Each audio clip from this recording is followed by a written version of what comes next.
ഇറാനുമായുള്ള യുദ്ധത്തിൽ നിന്ന് തലയൂരാനുള്ള നീക്കത്തിൽ ട്രംപ് ഭരണകൂടം. നിലവിലെ സംഘർഷം ലഘൂകരിക്കാനും ഇറാനുമായുള്ള യുദ്ധത്തിൽ നിന്ന് പിന്മാറാനുമുള്ള വഴി കണ്ടെത്തണമെന്ന് US joint chiefs of staff chairman Dan Caine Trump ഭരണകൂടത്തിലെ മുതിർന്ന ഉദ്യോഗസ്ഥരോട് സ്വീകാര്യമായി ആവശ്യപ്പെട്ടതായി റിപ്പോർട്ട്. സംഘർഷം മൂർച്ഛിച്ചാൽ നിലവിലെ സൈനിക നടപടികളിൽ തിരിച്ചടി ഉണ്ടായേക്കാമെന്നും വ്യോമാക്രമണം കൊണ്ട് മാത്രം പ്രസിഡന്റ് ഡൊണാൾഡ് ട്രംപ് ലക്ഷ്യമിടുന്ന കാര്യങ്ങൾ നേടിയെടുക്കാൻ സാധ്യതയില്ലെന്നും ഡാൻ കെയ്ൻ കഴിഞ്ഞ ഏതാനും ആഴ്ചകൾക്കിടെ ട്രംപിന്റെ മറ്റു ഉന്നത ഉപദേശകരെ അറിയിച്ചതായി CNN റിപ്പോർട്ട് ചെയ്യുന്നു.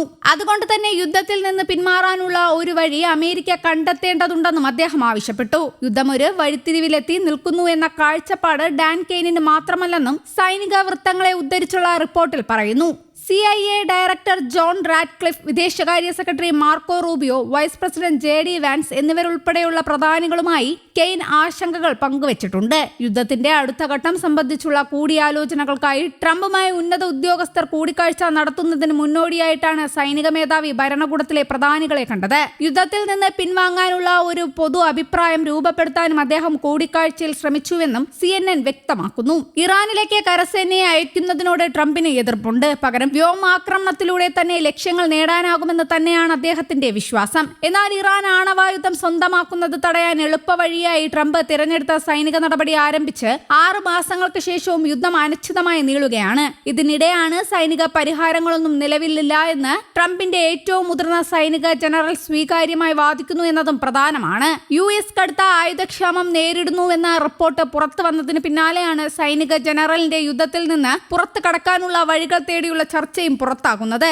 US-ന്റെ വ്യോമ പ്രതിരോധ സംവിധാനങ്ങളിലുള്ള കുറവ് സംബന്ധിച്ചും കെയ്നിന്റെ കൂടിക്കാഴ്ചകളിൽ ചർച്ചയായിട്ടുണ്ട്. ആയുധശേഖരം കുറഞ്ഞാൽ ഇറാന്റെ പ്രത്യാക്രമണങ്ങളെ ചെറുക്കാൻ കഴിയില്ലെന്ന ആശങ്ക ഗൾഫ് സഖ്യരാജ്യങ്ങളും ഇതിനോടകം US-നോട് പങ്കുവച്ചിട്ടുണ്ട്. വൈറ്റ് ഹൌസ് യോഗങ്ങളിൽ നിലവിലെ യുദ്ധതന്ത്രങ്ങളുടെ പരിമിതികളെക്കുറിച്ച് മുന്നറിയിപ്പ് നൽകിയിട്ടുണ്ടെങ്കിലും പ്രസിഡന്റുമായുള്ള നല്ല ബന്ധം നിലനിർത്താൻ ജനറൽ കെയ്ൻ ശ്രദ്ധിക്കുന്നുണ്ടെന്നും CNN റിപ്പോർട്ടിൽ പറയുന്നു.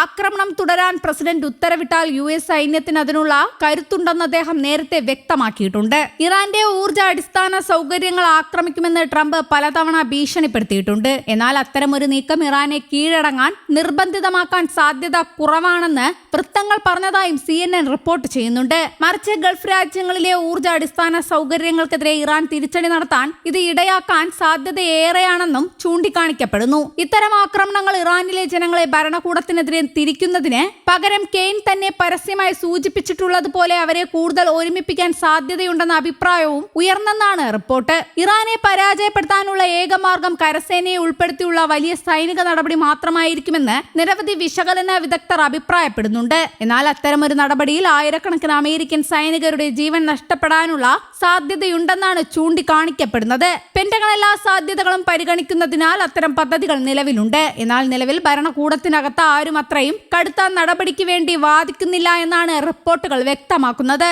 അതുകൊണ്ട് തന്നെ സംഘർഷം കൂടുതൽ രൂക്ഷമാക്കുന്ന താരതമ്യേന പരിമിതമായ സൈനിക നടപടികൾ പോലും തിരിച്ചടിയാകാൻ സാധ്യതയുണ്ടെന്ന് കെയ്നും മറ്റ് ഉദ്യോഗസ്ഥരും ട്രംപിനെ ബോധ്യപ്പെടുത്തുന്നത് തുടരുകയാണെന്നും CNN റിപ്പോർട്ട് ചെയ്യുന്നു. അതേസമയം ട്രംപിന് കുറഞ്ഞത് ഒരു പ്രതീകാത്മക വിജയം അവകാശപ്പെടാൻ കഴിയുന്ന തരത്തിലുള്ള യുദ്ധത്തിൽ നിന്ന് പിന്മാറാനുള്ള മാർഗമാണ് ഇപ്പോൾ തേടുന്നത് എന്നാണ് റിപ്പോർട്ട്. അമേരിക്കൻ ജനതയ്ക്ക് മുന്നിൽ വിജയമായി അവതരിപ്പിക്കാനാകുന്ന എന്നാൽ നയതന്ത്രപരമായ മുന്നേറ്റത്തിനുള്ള സാധ്യത ഇല്ലാതാക്കാത്ത ഒരു പരിഹാരമാണ് ലക്ഷ്യം. ഇതിന് തുടക്കമായി ഹോർമൂസ് കടലിടുക്ക് വീണ്ടും തുറക്കുന്നതിനുള്ള ധാരണയിലെത്താനാകുമെന്ന പ്രതീക്ഷയും നിലനിൽക്കുന്നുവെന്നാണ് CNN പറയുന്നത്. News desk, Kerala Kaumudi.